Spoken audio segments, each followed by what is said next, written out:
ও আইয়েন বিদেশ আইয়েন।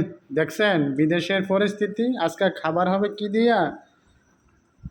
ডিম আলু দিয়ে বুনা হবে। হ্যাঁ, দেশের থেকে যে আমরা চিন্তা করছি এসির তলে থাকবো, ডিসির মধ্যে কাজ করবো, তারপরে বেতন দিবে ম্যানেজার, অন্য লাইনের মধ্যে থাকিয়া ভালো ভালো মোটা অঙ্কের টাকা ইনকাম করবো। তাদের জন্য আজকে আসেন এই জায়গার মধ্যে থাকে কমসে কম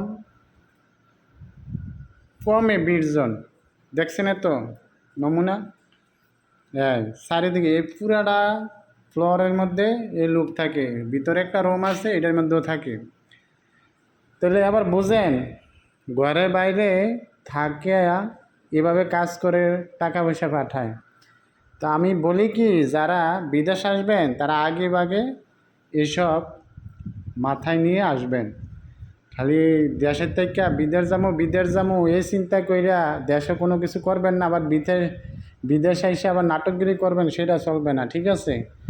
তা আসেন, এভাবে কাম করে খেতে হবে, আগে ভাগে জানাইয়া দিই। ঠিক আছে? পরে আইসা কোনো দলাল রে, মা বাপ রে, বড় ভাইয়েত রে এভাবে গালাগালি করলে হইবে না। ঠিক আছে? তা আমি বলতে আসি, আসেন, কোনো সমস্যা নাই, সবাই মিল্লা জিল্লা কাম করবেন।